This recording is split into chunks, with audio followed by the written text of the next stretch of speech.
Hey everyone, in this video we'll discuss the different stages when building a large language model, including model design, dataset engineering, pre-training, preliminary evaluation, post-training, fine-tuning, and final testing and evaluation. These stages are not always strictly sequential in a real-world environment and could sometimes overlap.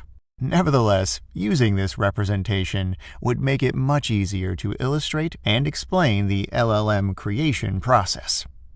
The initial phase we discussed, model design, involves AI strategists and developers selecting the neural network architecture to employ. For example, they might choose transformers, CNNs, RNNs, etc. Additionally, they must decide on the model's depth, number of layers in the neural network, and the total parameters it will contain. The architecture choices at this stage will determine the scope of work and what the model can and cannot do. There's a popular saying among data practitioners that a model is only as good as the data used to build it. Undoubtedly, the dataset engineering phase is crucial, involving the collection, cleansing, and structuring of training data for the model. There are two main ways to acquire data to build an AI model: scrape publicly available data from the internet, or use proprietary data. But few companies possess enough data to build an LLM with proprietary data only. Many AI strategists, like Bernard Marr, agree that the companies that own the most proprietary data will likely have a competitive advantage when building AI systems. It's essential for AI developers engaged in dataset engineering to consider key ethical issues, including data diversity and building datasets that address various biases. Once these preparations are complete, the pre-training phase begins, involving training the model on a large corpus of raw data from the dataset engineering phase. During pre-training, we obtain a raw version of the model. But, depending on the pre-training data, the model could provide undesired outputs.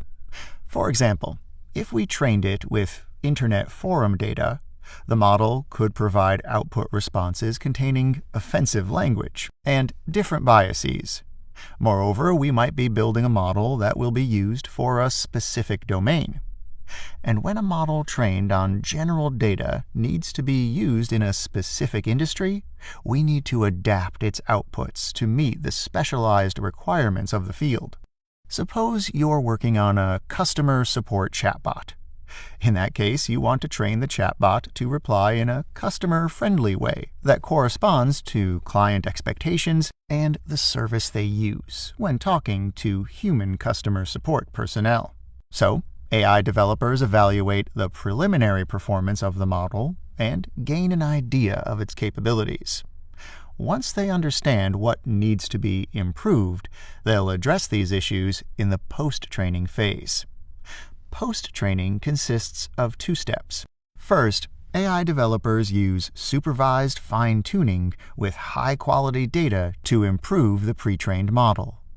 In the second step, they'll refine the model by incorporating human feedback, like annotations. The next phase of model development, fine-tuning, updates the model's weights to enhance its quality and speed. For example, by changing weights, we can make a model smaller and faster, better suited for a specific task, and less capable in general performance. Lastly, in the final phase, we again test and evaluate the model.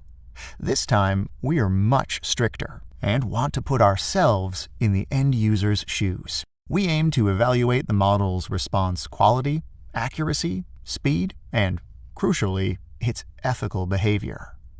In the next section of the course, we'll discuss model evaluation and how it's performed in practice. Thanks for watching.